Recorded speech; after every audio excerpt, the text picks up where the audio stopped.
स्वर विज्ञान का यह प्रयोग उनके लिए है जो बहुत लंबे समय से पेट की बीमारी से परेशान हैं।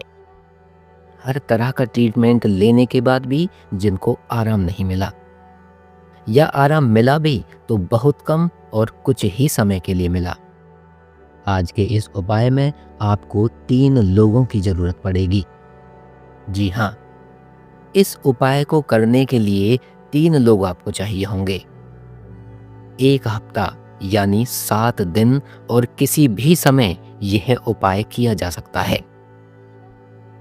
जिनको हफ्ते भर में कम ही आराम मिले या पूरी तरह से आराम ना मिले, वो 7 दिन और आगे इसी उपाय को लगातार कर सकते हैं। यह उपाय बहुत कारगर है और अवश्य लाभ देता है। तो चलिए समझते हैं कि इस उपाय को कैसे करना है। साधकों, सबसे पहली बात तो यह है कि जिन 3 लोगों को यह उपाय मरीज के लिए करना है, उन तीनों को अच्छे से यह पता होना जरूरी है कि स्वर क्या है और कब कौन सा स्वर चल रहा है। अब स्वर क्या होता है ये तो आप भली भांति जानते ही होंगे अगर आप हमारे पुराने व्यूअर्स हैं। लेकिन अगर आप पहली बार हमारी यह वीडियो देख रहे हैं तो भी कोई दिक्कत वाली बात नहीं। इसी वीडियो में आपको सारी जानकारी मिल जाएगी।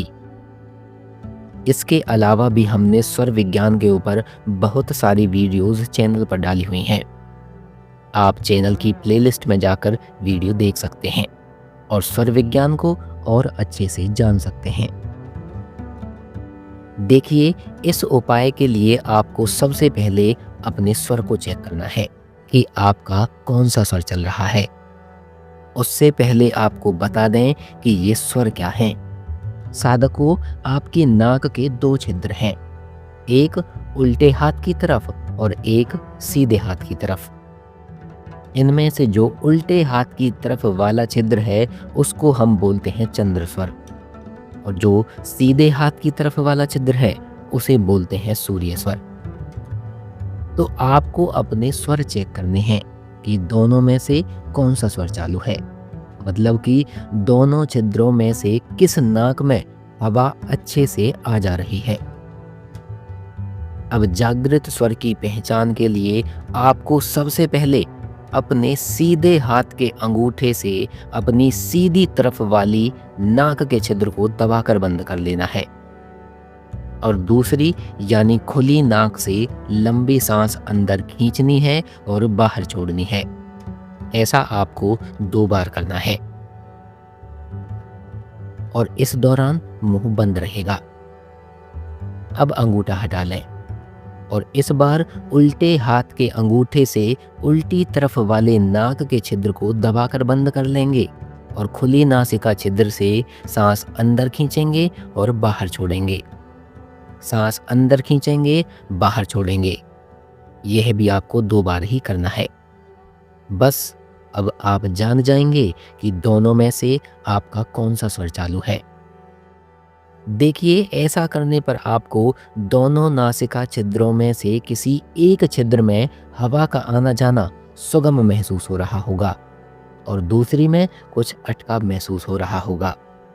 मतलब दोनों छिद्रों में से किसी एक नाक के छिद्र में हवा आराम से आ जा रही होगी और दूसरे में कुछ बंद बंद सा या बहुत कम हवा महसूस होगी।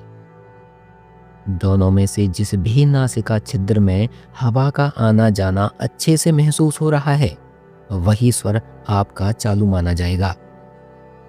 साधकों, यहाँ से आगे की बातें आपको बड़े ध्यान से सुननी है।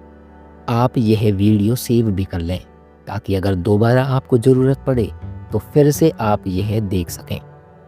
देखिए, इस उपाय में आपके दोनों स्वरों की ज़रूरत पड़ेगी। कब कौन से स्वर का प्रयोग किया जाएगा यह पेशेंट की कंडीशन के अनुसार होना है। अगर पेशेंट को पेट में बहुत ज़्यादा जलन है तो आपको चंद्र स्वर की ज़रूरत पड़ेगी। दूसरा, पेट में जलन है और यह ऊपर की ओर यानी छाती गले की तरफ बढ़ती जा रही है, वहाँ तक महसूस हो रही है, तो भी आपको चंद्र स्वर की ज़रूरत पड़ेगी।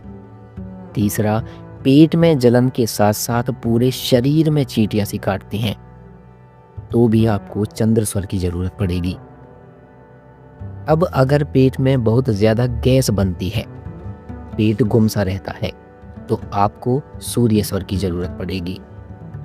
दूसरा, अगर पेट भारी रहता है, साथ में छाती भी भारी रहती है, ऐसे महसूस होता है कि वजन सा रखा रहता है पेट छाती पर, तो भी आपको सूर्य स्वर की जरूरत पड़ेगी।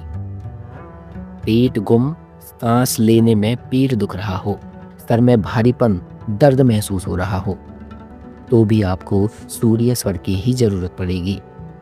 अब यहाँ हम मानकर चल रहे हैं कि कोई पेशेंट है और उनको पेट में बहुत ज़्यादा जलन है, तो यहाँ हमें ज़रूरत है अपने चंद्र स्वर को जागृत करने की। ध्यान दीजिए, जिन 3 लोगों की हमने बात कही, उन तीनों लोगों का पूर्ण रूप से चंद्र स्वर चालू होना चाहिए। अब अगर किसी एक या फिर तीनों का ही चंद्र स्वर यानी उल्टे हाथ की तरफ वाली नासिका छिद्र जागृत नहीं है, तो पहले वो अपना चंद्र स्वर चालू कर लें।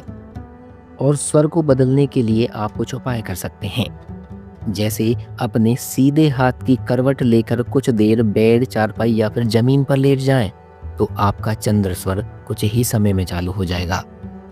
दूसरा उपाय, आप अपनी सीधी तरफ की नासिका छिद्र में रुई की छोटी सी बॉल बनाकर डाल दें, यानी उसे बंद कर दें, तो आपका कुछ ही देर में चंद्र स्वर चालू हो जाएगा।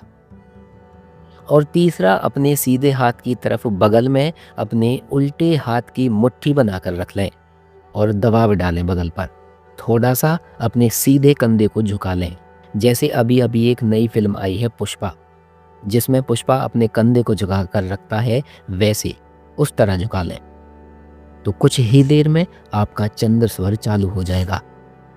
अब आपको पेशेंट को लिटा लेना है और तीनों लोगों को अपने चंद्र स्वर से एक लंबी सांस अंदर खींचनी है। कैसे खींचेंगे ये भी जान लीजिए।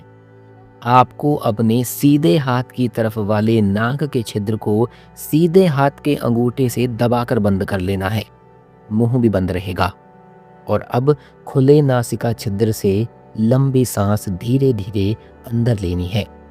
और सांस अंदर लेते समय अपने कुल देवता यानी आपके परिवार में आप जिस भी देवी देवता को सबसे ज्यादा मानते हैं, जिसके घर पर ज्यादा पूजा पाठ की जाती है, उनको याद करते हुए सांस अंदर खींचें और सांस को अपने अंदर ही रोक लेना है। सांस को अंदर रोकने के बाद अपने उल्टे हाथ को मरीज के पेट पर घुमाना है और मन ही मन बोलना है कि इनका यह शारीरिक दुख दूर हो और शरीर ऊर्जावान हो। बस इतना ही बोलकर हाथ हटा लें और सांस छोड़ दें। तीनों को एक साथ करना है यह, मतलब तीनों ने एक साथ सांस ली, भगवान को याद करते हुए सांस अंदर रोकी, पेट पर हाथ का स्पर्श किया और हाथ को वहीं की वहीं घुमाया और घुमाते हुए बात बोल दी।